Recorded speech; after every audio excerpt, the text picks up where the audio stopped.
Hello everyone. So I wanted to do a review. I finally got my Dwarven Forge in. I was going to do an unboxing, but there's been so many unboxings done of the Dwarven Forge, and I'm late to the party, so I figured there wasn't any point.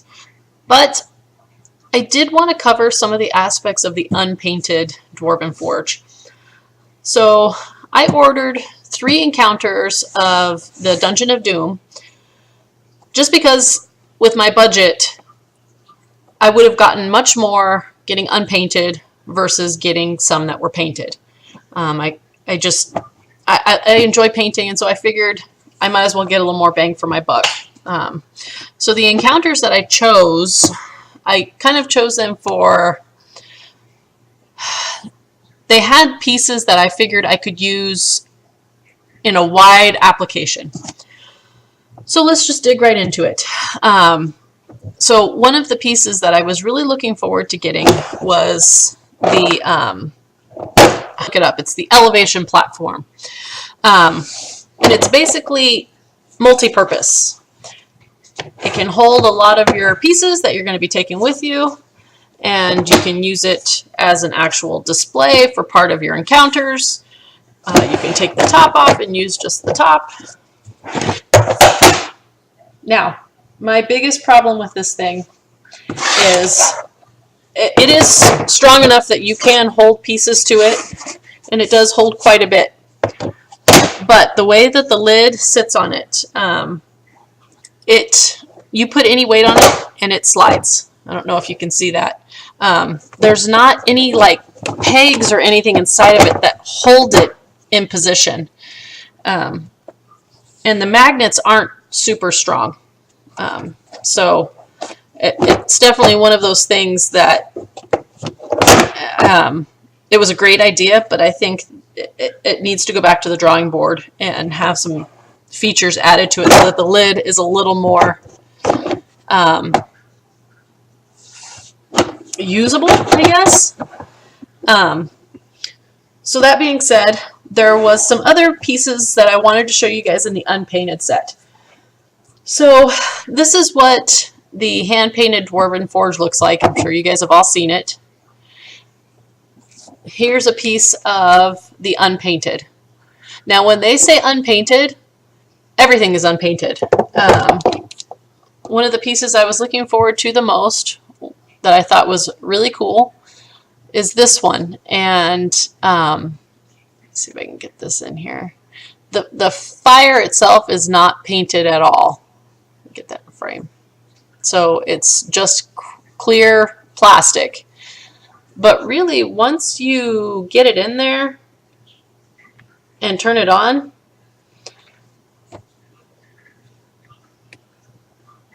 I mean, you don't really need to paint it. I mean, you could paint the base if you wanted to.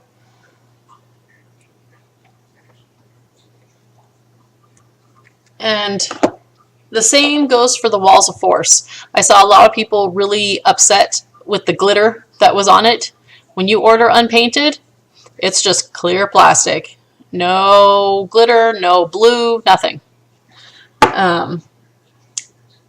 It also goes for these things. And it seems kind of weird to me that even these little things aren't painted at all.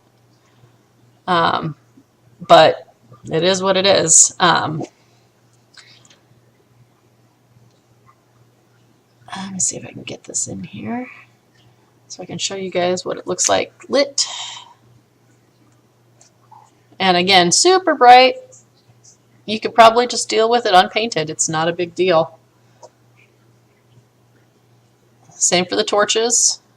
They are just yellow plastic.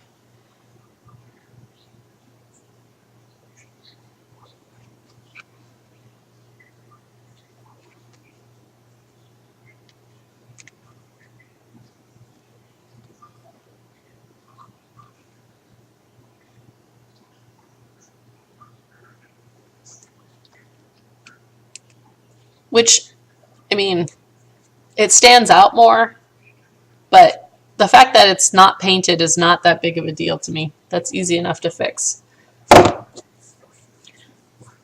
So I also wanted to show you guys the comparisons of the EnderToys 3D printing stuff that I had gotten. This is one I've painted up. I think it needs some more work.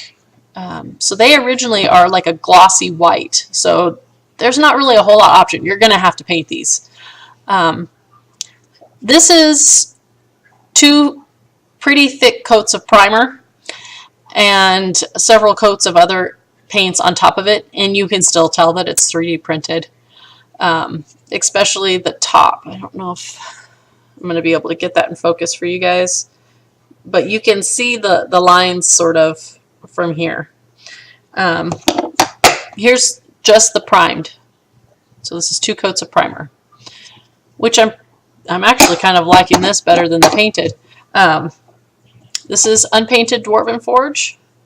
This is the hand-painted Dwarven Forge from their store. So when you lay them all together, I mean,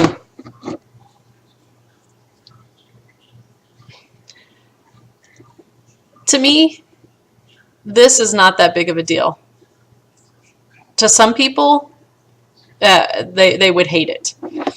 The differences in height are not that noticeable, but in the walls, the thickness is noticeable. The 3D printed is quite a bit thicker than the walls of the Dwarven Forge. But now that I have Dwarven Forge, I gotta say, it's amazing. So all of the encounter pieces that I bought were already magnetized, even the big ones that were LED'd. So they sit pretty well. I mean, they'll hold on pretty good. But these tiles that they offer are pretty awesome. So they're not flimsy at all, and they will hold the weight of this stuff really well. I mean, that's almost completely sideways. There we go. It's sideways and upside down, and nothing has fallen. So this thing is pretty cool. I can totally see me making little rooms on this and taking it with me for my players. I could see me using that this way. So this is all magnetized, and you can make your room. So see, not all the pieces are magnet capable. A lot of the stairs. This one has a very small one. This is another one of the alcoves that an LED can go into. And so this is another one that they stick really well to. See what I mean? So I could make another room on this, and basically when I get there, just hook them together and I have the encounters ready for them. Because to me, I don't want to set out a whole dungeon on the table and have my players come up and start looking at what's ahead of them. I would much rather either cover it up with something and pull it back, a blanket or whatever, and show them room by room instead of letting them overlook the entire dungeon that they're about to go into. But that's just me.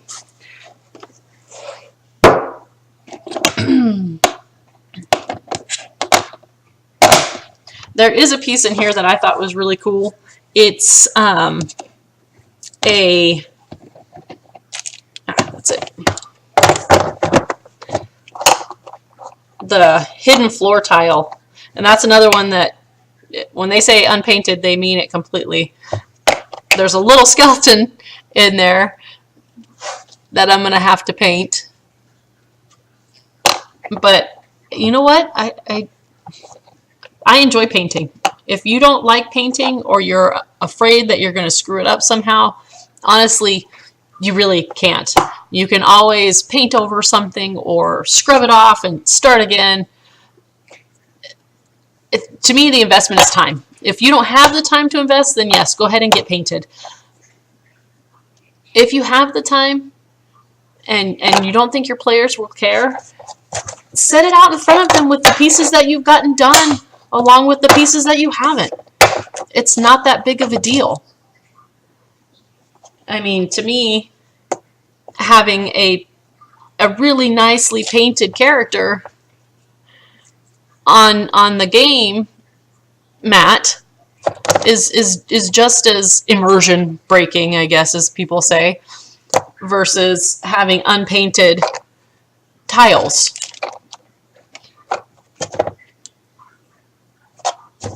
I don't know, take that for what it's worth. If you have any questions or anything you want me to show you, just let me know in the comments and I'll do my best to get it to you in some sort of a timely manner.